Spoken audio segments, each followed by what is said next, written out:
नमस्कार दोस्तों, आज हम आपको एक ऐसी मानसिक ताकत देने जा रहे हैं जो अगर एक बार जाग गई तो अमीर बनने से किसी का बाप भी आपको नहीं रोक पाएगा। जी हाँ, ये कोई मजाक नहीं, ये उस किताब की सच्चाई है जिसने करोड़ों लोगों की सोच बदली और सोच बदलते ही उनकी तकदीर बदल गई। Think and grow rich, Napoleon Hill की वो महान किताब जो कहती है अगर तुम सोच सकते हो तो तुम पा भी सकते हो। और हाँ दोस्तों, आगे बढ़ने से पहले अगर आप भी अपने जीवन में बड़ा सोचने और बड़ा करने का जज्बा रखते हैं तो जल्दी से इस चैनल को सब्सक्राइब कर लीजिए और हेडफोन लगा लीजिए, क्योंकि अब जो सुनने वाले हैं वो आपके दिमाग की वायरिंग बदल देगा। तो चलिए शुरू करते हैं सोच की उस ताकत से जो किस्मत बदल देती है, जिसने आज तक हजारों लाखों लोगों को करोड़पति बनाया है, और वो भी सिर्फ सोचने की शक्ति से। जी हाँ, हम बात कर रहे हैं थिंक एंड ग्रो रिच की। इस किताब जैसी कोई दूसरी किताब नहीं है, ऐसा आज तक हुआ है और न ही कभी हो सकता है। इस किताब को हल्के में लेने की गलती न करें, क्योंकि इस किताब में अमीर बनने के ऐसे सिद्धांत बताए गए हैं जिनका इस्तेमाल करके लाखों लोग सिर्फ सोचकर अमीर बन चुके हैं, और अगला नंबर आपका भी हो सकता है। यह किताब आपको अमीर बनने के ऐसे जादुई फॉर्मूले सिखाएगी जिससे आप जीरो से शुरुआत करेंगे और अपार धन संपत्ति के मालिक बन जाएंगे। आपको न सिर्फ यह पता चलेगा कि आपको क्या करना है, बल्कि यह भी समझ आएगा कि कैसे करना है।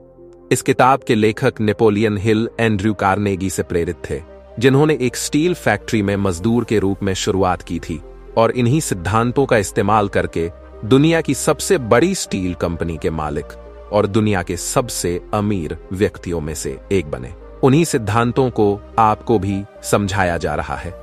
अगर आप भी अपनी सोचने की शक्ति का इस्तेमाल करके अपार धन कमाना चाहते हैं तो इस वीडियो को पूरा देखें और एक भी पॉइंट मिस न करें। अगर आप चैनल पर नए हैं तो सब्सक्राइब करें। अध्याय एक, विचार। बात सिर्फ इतनी है कि सिर्फ सोचने से कोई व्यक्ति कैसे अमीर बन सकता है। आइए इस उदाहरण से समझते हैं। एक लड़का था जिसका नाम एडविन बार्न्स था। वह मन ही मन सोचा करता था कि एक दिन महान वैज्ञानिक श्री थॉमस एडिसन का बिजनेस पार्टनर बनेगा। एक दिन वह एडिसन का बिजनेस पार्टनर बनेगा। वह प्रयोगशाला में पहुंचा और घोषणा की कि वह उस महान आविष्कारक का बिजनेस पार्टनर बनने आया है। उसका रूप बहुत खराब था। एडिसन ने पहली ही मुलाकात में बार्न्स को अपना पार्टनर नहीं बनाया, लेकिन उसे बहुत कम वेतन पर एडिसन के ऑफिस में रख लिया गया। छोटी मोटी नौकरियां करने का मौका मिला। बार्न्स अपने दिल में एडिसन का बिजनेस पार्टनर बनने का सपना संजोए हुए था और धीरे धीरे उसका सपना जुनून में बदल गया। जब अवसर आया तो वह ऐसे रूप में और ऐसी दिशा से आया जिसकी बार्न्स ने उम्मीद नहीं की थी। एडिसन ने एक नया उपकरण बनाया था जिसे तब एडिसन डिक्टेटिंग मशीन के नाम से जाना जाता था। उनके सेल्समैन मशीन को लेकर उत्साहित नहीं थे। उन्हें विश्वास नहीं था कि इसे आसानी से बेचा जा सकता है। बार्न्स ने अपना अवसर देखा। वह एक अजीब सी दिखने वाली मशीन में छिपकर जीवन में आया, जिसमें बार्न्स और उसके आविष्कारक के अलावा किसी की कोई रुचि नहीं थी। बार्न्स जानता था कि वह एडिसन की डिक्टेटिंग मशीन बेच सकता है। उसने एडिसन को यह सुझाव दिया और उसे तुरंत अपना मौका मिल गया। उसने मशीन बेची और इतनी सफलतापूर्वक बेची कि एडिसन ने उसे पूरे देश में इस मशीन को वितरित करने और विपणन करने का अनुबंध दिया, और साथ ही उसे अपने व्यवसाय के कुछ प्रतिशत का भागीदार भी बनाया। बार्न्स ने न केवल इस व्यावसायिक साझेदारी से बहुत पैसा कमाया, बल्कि और यही विचार उनका जुनून बन गया। और जब कोई विचार जुनून में बदल जाता है तो किसी के पिता भी उसे सच होने से नहीं रोक सकते।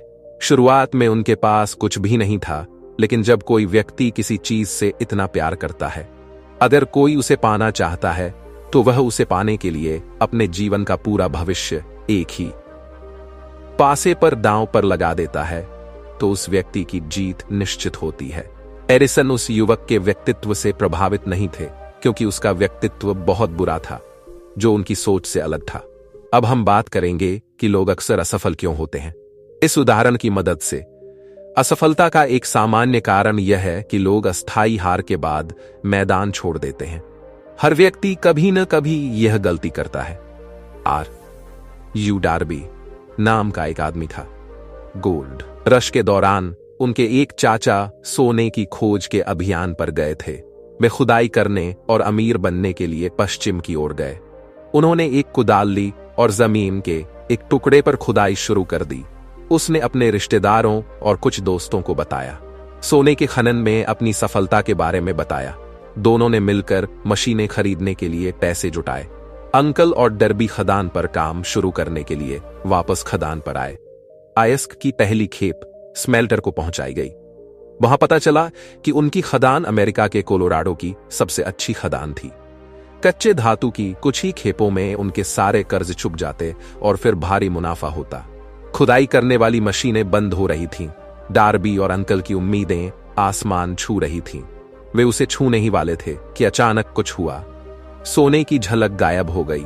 वे एक बार फिर सोने की झलक देखने की उम्मीद में खुदाई करते रहे, लेकिन उनकी मेहनत बेकार गई। अंत में उन्होंने मैदान छोड़ने का फैसला किया। उन्होंने मशीनें एक कबाड़ी को औने पौने दाम पर बेच दी और ट्रेन पकड़कर घर लौट आए। कबाड़ी ने एक माइनिंग इंजीनियर को बुलाया और खदान का निरीक्षण करवाया। इंजीनियर ने बताया कि परियोजना इसलिए विफल हुई क्योंकि उसके मालिकों को पता नहीं था कि बीच में एक फॉल्ट लाइन है। उसके विश्लेषण के अनुसार उस खदान में सोने की झलक दिख रही थी।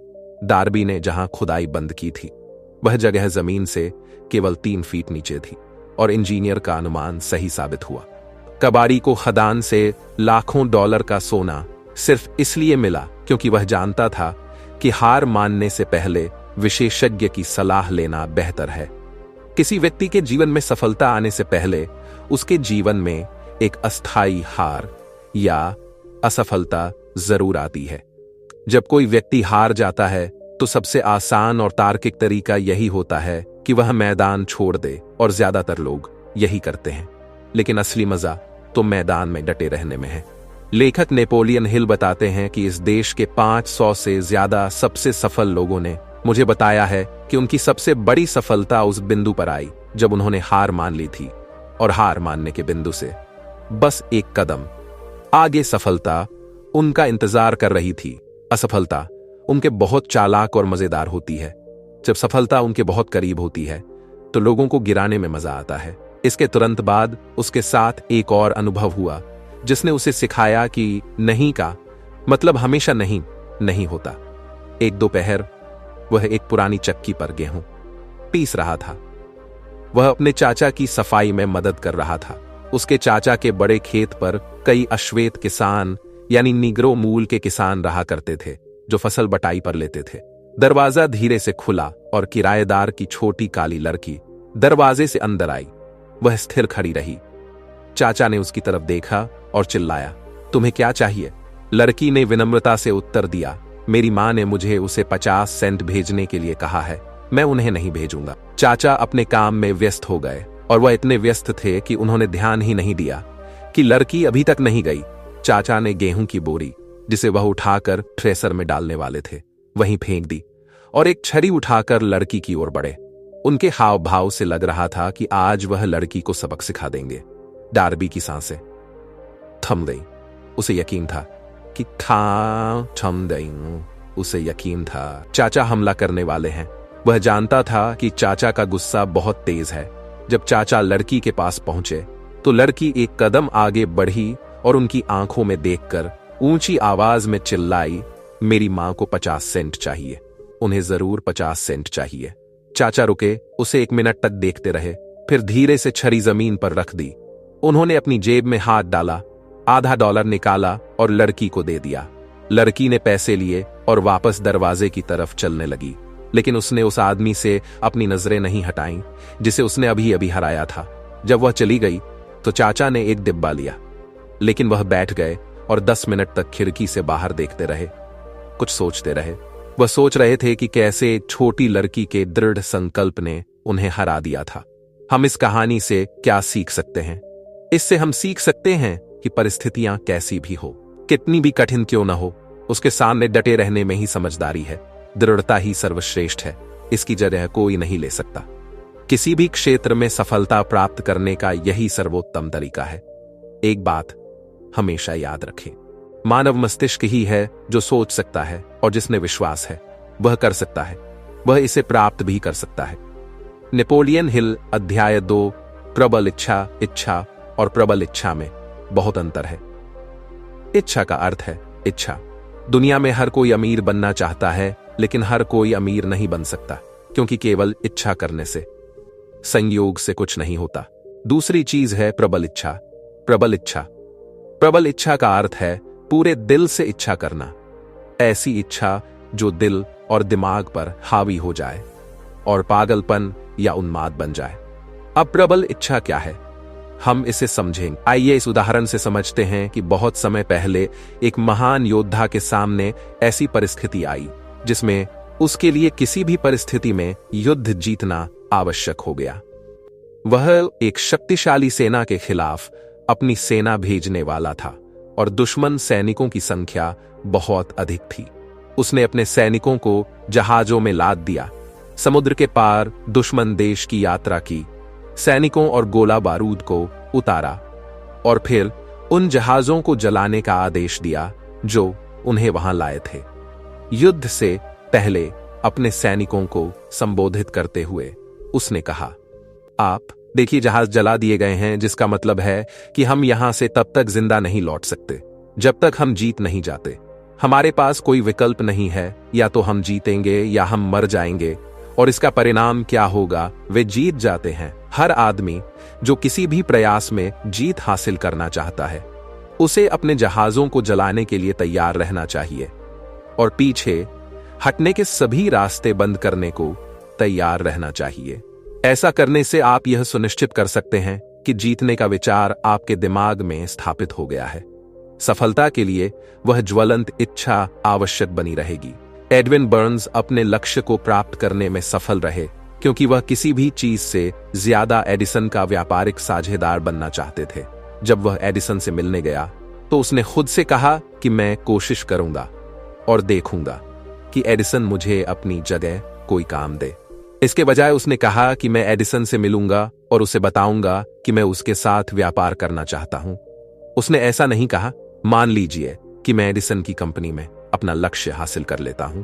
अगर मैं ऐसा करने में असफल रहता हूं तो मैं एक और अवसर के लिए अपनी आंखें खुली रखूंगा। इसके बजाय उसने कहा, मैं इस दुनिया में केवल एक चीज हासिल करने के लिए दृढ़ हूं, और वह है थॉमस एडिसन के साथ एक व्यावसायिक साझेदारी। मैं अपने पीछे के सभी पुल जला दूंगा और मैं अपना पूरा भविष्य इस विश्वास पर दांव पर लगा दूंगा कि मेरे पास अपने लक्ष्य को प्राप्त करने की क्षमता है। उसने अपने लिए कोई रास्ता नहीं छोड़ा। उसकी स्थिति करो या मरो की थी, और इसी ने सारा फर्क पैदा किया। अब हम देखेंगे प्रबल इच्छा को सोने में बदलने के 6 तरीके। इस निश्चित राशि के पीछे एक मनोवैज्ञानिक कारण है जिसके बारे में हम अगले अध्याय में विस्तार से बताएंगे। दूसरा चरण यह तय करना है कि आप जिस धन की तीव्र इच्छा रखते हैं उसके बदले में आप क्या देना चाहेंगे, क्योंकि सच्चाई यह है कि इस दुनिया में कुछ भी मुफ्त में नहीं मिलता। चरण 3, एक निश्चित तिथि निर्धारित करें जिस तक आपको मनचाही धनराशि प्राप्त हो जाएगी। चरण 4, एक विशिष्ट योजना बनाएं कि आप अपने लक्ष्य को कैसे प्राप्त करेंगे। हम आपकी इच्छा को पूरा करेंगे, और चाहे आप तैयार हों या नहीं, तुरंत काम शुरू करें और उस योजना को अमल में लाएं। 5वां चरण, आप कितनी राशि प्राप्त करना चाहते हैं, कितने दिनों में प्राप्त करना चाहते हैं, उस धनराशि के बदले में क्या देना है, आप क्या चाहते हैं और वह कौन सी योजना है जिसके द्वारा आप यह धनराशि प्राप्त करना चाहते हैं। इन सभी का स्पष्ट और संक्षिप्त विवरण लिखें। चरण 6, अपने लिखे विवरण को दिन में 2 बार, एक बार रात को सोने से पहले और एक बार रात को सोने से पहले और एक बार सुबह जोर से पढ़ें। जब आप उठें और इसे पढ़ें तो महसूस करें और विश्वास करें कि आपके पास अभी इतना धन है। यह महत्वपूर्ण है कि आप इन 6 चरणों का पालन करें। विशेष रूप से आपकी जानकारी के लिए 6ठा चरण, आपको बता दें कि थॉमस एडिसन ने इन 6 चरणों का सावधानीपूर्वक विश्लेषण किया था और उन्हें अपनी स्वीकृति दी थी। उन्होंने यहां तक कहा कि यह सिद्धांत न केवल धन कमाने के लिए बल्कि किसी भी लक्ष्य को प्राप्त करने के लिए आवश्यक है। हर व्यक्ति को यह समझना चाहिए कि जिन्होंने बहुत अधिक धन इकट्ठा किया है उन्होंने इसे पाने से पहले बहुत सारे सपने देखे हैं, उम्मीदें पाल रखी हैं, मजबूत इच्छाओं और योजना का सहारा लिया है। और आपको भी अमीर बनने की योजना बनाते समय ऐसा ही करना चाहिए। एक बदली हुई दुनिया में बड़ी सफलता हासिल करने के लिए आपको अतीत के सफल लोगों के उदाहरण का पालन करना होगा, जिनके सपनों ने मानव जाति को कई मूल्यवान चीजें दी हैं जो आप करना चाहते हैं। अगर यह सही है और आप इसमें विश्वास करते हैं तो आगे बढ़ें और इसे करें। अपने सपने को ध्यान में रखें और इस बारे में चिंता न करें कि लोग आपकी अस्थायी विफलता के बारे में क्या कहते हैं। वह 10 बार असफल हुए, लेकिन उन्होंने अपने सपने को साकार करना जारी रखा। जब तक वह सपना सच नहीं हुआ, व्यावहारिक सपने देखने वाले भागते नहीं हैं। राइट बंधुओं ने एक ऐसी मशीन का सपना देखा जो हवा में उड़ सकती थी। आज हम दुनिया भर में प्रत्यक्ष प्रमाण देख सकते हैं कि उनका सपना वास्तव में शक्तिशाली था। मार्कोनी ने एक ऐसी प्रणाली का सपना देखा जो हवा की अज्ञात शक्तियों का उपयोग करेगी। दुनिया के हर रेडियो और टेलीविजन सेट में हमें इस बात का प्रमाण मिलता है कि उनका सपना व्यर्थ नहीं गया था। आपको यह दिलचस्प लगेगा कि जब मार्कोनी ने लोगों को बताया कि उन्होंने एक ऐसे सिद्धांत की खोज की है जिसके द्वारा वह बिना किसी तार की मदद के हवा के माध्यम से संदेश भेज सकते हैं, तो मार्कोनी के दोस्तों ने उन्हें हिरासत में ले लिया और उन्हें मानसिक अस्पताल में जांच करवाई। हम इससे क्या सीख सकते हैं? इसके पीछे पागल होने के लिए स्वतंत्र महसूस करें, क्योंकि केवल पागल लोग ही इतिहास बनाते हैं। महान संगीतकार बीथोवेन बहरे थे। महान नाटककार मिल्टन अंधे थे। उनका पूरा जीवन इस बात का साक्षी है कि कोई भी इंसान तब तक पराजित नहीं होता जब तक वह अपनी हार को सच न मान ले। इस पुस्तक के लेखक नेपोलियन हिल बताते हैं कि कुछ साल पहले मेरा एक व्यापारिक सहयोगी बीमार हो गया। उसकी हालत दिन ब दिन बिगड़ती गई और आखिरकार उसे ऑपरेशन के लिए अस्पताल ले जाना पड़ा। डॉक्टर ने मुझे आगाह किया कि उसके बचने की संभावना बहुत कम है, लेकिन यह डॉक्टरों का विचार था, मरीज का नहीं। मरीज सुरक्षित लौट आया। जब सब कुछ ठीक हो गया तो डॉक्टर ने कहा कि उसके बचने का केवल एक ही कारण है, और वह है जीने की उसकी दृढ़ इच्छा शक्ति, भले ही उसे मृत्यु की संभावना का सामना करना पड़े। अगर उसने इसे पूरी तरह से खारिज नहीं किया होता तो आज वह जीवित नहीं होता। मैं दृढ़ इच्छा शक्ति की शक्ति में विश्वास करता हूं, क्योंकि मैंने देखा है कि यह शक्ति लोगों को गरीबी से निकालकर उन्हें शक्ति और धन की ऊंचाइयों तक पहुंचाती है। यह कब्र से लाशों को चुरा लेती है, यानी लोगों को मरने नहीं देती। हमेशा याद रखें कि नंबर 1, मस्तिष्क की कोई सीमा नहीं है सिवाय उनके जिन्हें हम स्वीकार करते हैं। नंबर 2, गरीबी और अमीरी दोनों विचारों की संतान है। आपको इनमें से किस बच्चे को जन्म देना है, यह पूरी तरह से आपके विचारों पर निर्भर करता है। अध्याय 3, कल्पना की शक्ति। नेपोलियन हिल ने कहा है कि एक व्यक्ति जो कुछ भी सोच और कल्पना कर सकता है उसे बना सकता है। तो आइए इसे एक उदाहरण से समझते हैं। अगर मेरे पास $1 मिलियन होते तो मैं क्या करता? यह एक सच्ची घटना है जो पुरानी कहावत की सच्चाई को साबित करती है कि जहां इच्छा है वहां एक रास्ता है। यह एक अमेरिकी शिक्षाविद और धार्मिक उपदेशक स्वर्गीय फ्रैंक W. गंसोलस की सच्ची कहानी है। जब गंसोलस कॉलेज में पढ़ रहे थे तो उन्होंने वहां की शिक्षा प्रणाली में कई खामियां देखीं। उनका मानना था कि अगर वह कॉलेज के प्रमुख बन जाते हैं तो वे इन दोषों को दूर कर सकते हैं। उन्होंने मन ही मन निश्चय किया कि वह एक नया कॉलेज बनाएंगे जिसमें वह अपने विचारों को आजमाएंगे और शिक्षा के पारंपरिक तरीके से कुछ अलग करेंगे। यह प्रश्न उस महत्वाकांक्षी युवा धार्मिक उपदेशक के मन में हर पल कौंधता रहता था, लेकिन वह इस दिशा में कोई प्रगति नहीं कर पा रहा था। हर रात वह अपने बिस्तर पर 10 लाख रुपए लेकर सोता रहा। वह $1 के विचार के साथ सोता और सुबह $10 लाख के विचार के साथ उठता। वह जहां भी जाता $10 लाख का विचार उसका पीछा करता। वह इसे लगातार अपने दिमाग में रखता जब तक कि यह विचार एक मजबूत जुनून नहीं बन गया। वह नहीं जानता था कि उसे अपने $1 मिलियन कहां से मिलेंगे। आमतौर पर स्वाभाविक तरीका यह होता कि हार मान ली जाए और प्रयास करना बंद कर दिया जाए, लेकिन उसने ऐसा नहीं किया। अब आगे जो हुआ वह था वी एज इट इज, आप इसे उनके ही शब्दों में सुनेंगे।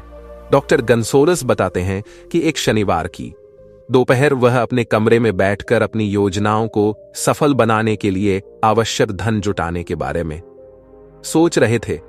तभी मैंने मन बना लिया कि मैं एक सप्ताह में $1 मिलियन की राशि जुटाऊंगा। लेकिन मुझे यह कैसे पता नहीं था। महत्वपूर्ण बात यह तय करना था कि मैं एक निश्चित समय सीमा में उस राशि को जुटाऊंगा। और मैं आपको बताना चाहता हूं कि जिस क्षण मैंने यह निश्चित निर्णय लिया, मुझे एक अजीब सा सुकून महसूस हुआ, जो मैंने पहले कभी महसूस नहीं किया था। जैसे कि मेरे अंदर कोई कह रहा हो, आप इस फैसले पर बहुत पहले क्यों नहीं आए, इस पैसे को बहुत समय लगेगा। घटनाएं जल्दी से घटित हुईं। मैंने अखबार वालों को बुलाया और घोषणा की कि मैं अगली सुबह एक भाषण दूंगा जिसका शीर्षक होगा, अगर मेरे पास $1 मिलियन होते तो मैं क्या करता। मैंने तुरंत भाषण तैयार करने के लिए काम करना शुरू कर दिया। लेकिन मैं आपको सच बताऊं तो यह काम मुश्किल नहीं था, क्योंकि मैं लगभग 2 साल से अपने दिमाग में इस व्याख्यान की तैयारी कर रहा था। आधी रात से पहले मैंने व्याख्यान लिखना समाप्त कर दिया। मैं बिस्तर पर गया और आत्मविश्वास की भावना के साथ सोया, क्योंकि मैं देख सकता था कि मेरे पास $1 मिलियन हैं और मैं उनका मालिक हूं। मैं इतना उत्साहित था कि मैं व्याख्यान अपने साथ ले जाना ही भूल गया, और मुझे इसका एहसास तब तक नहीं हुआ जब तक मैं दर्शकों के सामने नहीं पहुंच गया। मैं उठकर शुरू करने के लिए तैयार नहीं हो सका। मेरे पास अपने नोट्स लाने का समय नहीं था, और उन्हें घर पर ही भूल जाना मेरे लिए वरदान साबित हुआ। नोट्स की बजाय मेरे अवचेतन मन ने मुझे भाषण शुरू करने के लिए जरूरी हर चीज मुहैया करा दी। जब मैं ऐसा करने के लिए खड़ा हुआ, मैंने बताया कि अगर ये पैसे मेरे हाथ में आ जाएं, तो मैं $10 लाख से क्या क्या कर सकता हूं। मैंने वैसा ही किया। मैंने अपने मन में चल रही योजना के बारे में विस्तार से बताया। मैंने बताया कि मैं किस तरह का एक बेहतरीन शिक्षण संस्थान बनाने जा रहा हूं, जहां युवा व्यावहारिक चीजें सीखेंगे और साथ ही अपने दिमाग का विकास भी करेंगे। जब मैंने भाषण समाप्त किया और मैं बैठा, तो पीछे तीसरी पंक्ति से एक आदमी धीरे से अपनी कुर्सी से उठा और मेरी ओर बढ़ा। मैं हैरान था कि वह मेरे पास किस लिए आ रहा था। वह मंच पर आया, हाथ बढ़ाया और बोला, मुझे आपका भाषण पसंद आया। मुझे आप पर विश्वास है कि अगर आपके पास $10 लाख हों, तो आप सचमुच वही कर सकते हैं जो आपने कहा था। यह साबित करने के लिए कि मुझे आप पर और आपके विचारों पर विश्वास है, मैं आपको $10 लाख दे सकता हूं, अगर आप कल सुबह मेरे कार्यालय आए। मेरा नाम फिलिप डी आर्मोर है। युवा गंसोलस आर्मर के कार्यालय गए और $10 लाख प्राप्त किए। उस राशि से उन्होंने आर्मर इंस्टीट्यूट ऑफ टेक्नोलॉजी की नींव रखी, जिसे अब इलिनॉइस इंस्टीट्यूट ऑफ टेक्नोलॉजी के नाम से जाना जाता है। तो दोस्तों, आपने यह सच्ची घटना देखी। एक बार फिर साबित हुआ कि इंसान सोचकर भी अमीर बन सकता है, क्योंकि यह $10 लाख उसके पास एक विचार के परिणाम स्वरूप आए थे। इस विचार के पीछे एक इच्छा थी, जिसे युवा गंसोलस लगभग 2 वर्षों से अपने मन में पाल रहा था। इससे भी महत्वपूर्ण बात यह है कि जिस सिद्धांत ने डॉ गुसोल को $10 लाख दिलाए, वह आज भी जीवित है। यह सिद्धांत आपके लिए भी काम कर सकता है। यह शाश्वत नियम आज भी उतना ही उपयोगी है जितना उस युवा उपदेशक के लिए था। अगर किसी व्यक्ति को अपने इरादों में जबरदस्त सफलता मिली है, तो इस बात को हमेशा याद रखें और इसे बार बार दोहराते रहें कि एक व्यक्ति जो कुछ भी सोच और कल्पना कर सकता है, वह उसे बना भी सकता है। अध्याय 4 सफलता के प्रति समर्पण। रहस्य हमेशा केवल एक शब्द से संबंधित होता है, और वह शब्द है समर्पण। फैनी हर्स्ट नाम की एक महिला थी जो 1915 में न्यूयॉर्क आई थी और अपने लेखन के माध्यम से अमीर बनना चाहती थी। 4 साल तक फैनी हर्स्ट ने न्यूयॉर्क के फुटपाथों पर अपनी एडियां रगड़कर संघर्ष किया। अपने दिन कड़ी मेहनत करते और रातें उम्मीद में बिताई। जब आशा की लौ मंद पड़ गई, तो उन्होंने यह नहीं कहा कि ठीक है ब्रॉडवे, तुम जीत गए। इसके बजाय उन्होंने कहा, ठीक है ब्रॉडवे, तुम कुछ लोगों को नीचे गिरा सकते हो, लेकिन मुझे नहीं। मैं तुम्हें मजबूर कर दूंगा। मैं तुम्हें यह दूंगा और तुम्हें हार स्वीकार करनी होगी। कई प्रकाशकों ने मिलकर उन्हें लगभग 36 बार अस्वीकृति पर्चियां भेजीं और इसके बाद उनकी केवल एक कहानी प्रकाशित हुई। एक औसत लेखक पहली अस्वीकृति पर्ची आते ही मैदान छोड़ देता। यह महिला 4 साल तक फुटपाथ पर अपने जूते घसीट रही थी। पैसा इतनी तेजी से आया कि उसके पास उसे गिनने का भी समय नहीं था। तभी फिल्म लाइन के लोगों ने उसे घेर लिया और न केवल पैसे उसके घर पर टपक पड़े, बल्कि तेज बारिश होने लगी। और यह सब उसकी असफलता को स्वीकार करने के लिए हुआ। कुछ न करने की आदत, जिसका दूसरा नाम समर्पण है। अब आपको पता चल गया होगा कि समर्पण से कितना कुछ हासिल किया जा सकता है। फैनी हर्स्ट भी इसका अपवाद नहीं है। एक बात हमेशा याद रखें, जहां भी लोग बहुत अधिक धन कमाते हैं, वे जल्द ही अपनी मेहनत खो देंगे। ब्रॉडवे एक भिखारी को एक कप कॉफी और एक सैंडविच देगा, लेकिन बस इतना ही। जो लोग इससे बहुत अधिक धन चाहते हैं, उनके पास दृढ़ता होनी चाहिए। जिन लोगों ने दृढ़ता की आदत विकसित की है, चाहे वे कितनी भी बार असफल हों, वे अंततः सफलता के शिखर पर पहुंच जाते हैं। जो लोग हारने के बाद खुद को उठाते हैं और प्रयास करते रहते हैं, वे अंततः सफल हो जाते हैं और तब दुनिया उनसे कहती है, शाबाश। अध्याय 5 व्यवस्थित योजना। इस तथ्य को ध्यान में रखें कि दुनिया का सबसे बुद्धिमान व्यक्ति भी तब तक अमीर नहीं बन सकता या किसी और चीज में सफल नहीं हो सकता, जब तक कि उसकी योजनाएं व्यावहारिक और कार्यान्वयन योग्य न हो। और जब आपकी योजनाएं विफल हो जाती हैं, तो यह भी याद रखें कि अल्पकालिक हार का मतलब स्थायी विफलता नहीं है। इसका मतलब यह हो सकता है कि जिस योजना पर आप काम कर रहे थे वह मजबूत नहीं थी, इसलिए अन्य योजनाएं बनाएं, फिर से शुरू करें। यदि आप अपने लक्ष्य तक पहुंचने से पहले प्रयास करना छोड़ देते हैं, तो आप एक भगोड़े हैं। भगोड़े कभी नहीं जीतते और विजयी लोग कभी नहीं भागते। इस वाक्य को उठाओ और इसे कागज पर 1 इंच ऊंचे अक्षरों में लिखो। इसे कागज के एक टुकड़े पर लिखो और इसे ऐसी जगह रखो जहां आप इसे हर रात सोने से पहले और हर सुबह जागने के बाद देख सकें। याद रखें, वह वकील नहीं है जिसे कानून का सबसे अधिक ज्ञान है जो मुकदमा जीतता है, बल्कि वह वकील है जिसे कानून का सबसे अधिक ज्ञान है, वह जो अपना केस सबसे अच्छे से तैयार करता है। दोनों अतियों से बचें। यह न भूलें कि जीवन में जोखिम का एक तत्व हमेशा मौजूद रहता है। आपको अपनी सभी कमजोरियों का पता होना चाहिए, ताकि आप या तो उन पर काबू पा सकें या उनसे पूरी तरह बच सकें। आपको अपनी ताकत का भी पता होना चाहिए, ताकि आप अपनी सेवाएं बेचते समय व्यक्ति का ध्यान उनकी ओर आकर्षित कर सकें। सटीक विश्लेषण से ही आप खुद को जान सकते हैं। अध्याय 6 विश्वास। विश्वास का अर्थ है अपनी इच्छा की पूर्ति में विश्वास करना, और यह विश्वास करना कि आपको वह मिलेगा जो आप चाहते हैं। आपको यह विश्वास करना होगा कि आप वह हासिल कर सकते हैं जो आप हासिल करना चाहते हैं। अब सवाल यह उठता है कि विश्वास या आस्था इतनी महत्वपूर्ण क्यों है? तो इसका जवाब है क्योंकि सकारात्मक भावनाओं में सबसे शक्तिशाली भावना विश्वास, प्रेम और सेक्स है। जब विश्वास, प्रेम और सेक्स की भावनाएं किसी भी विचार से जुड़ जाती हैं, तो वे इसे बहुत शक्तिशाली बना देती हैं। जब ये तीनों एक साथ आते हैं, तो यह तुरंत हमारे किसी भी विचार को अवचेतन मन तक पहुंचा देता है। यदि आस्था या विश्वास इतना महत्वपूर्ण है, तो प्रश्न उठता है कि आस्था कैसे विकसित करें? तो इसका उत्तर एक ही है। एकमात्र तरीका यह है कि आप अपने अवचेतन मन को बार बार ऑटो सजेशन या स्व सुझाव के माध्यम से सकारात्मक निर्देश देते रहें। यह तथ्य सभी जानते हैं कि व्यक्ति जो भी बात खुद से बार बार दोहराता है, अंततः वह उस बात पर विश्वास करने लगता है, चाहे वह बात सही हो या गलत। यदि कोई व्यक्ति किसी झूठ को बार बार दोहराता रहे, तो अंततः वह उस झूठ को सच मान लेगा। इतना ही नहीं, वह यह मानने लगेगा कि यही सत्य है। व्यक्ति वैसा ही हो जाता है, वह विचारों को अपने मन पर राज करने देता है।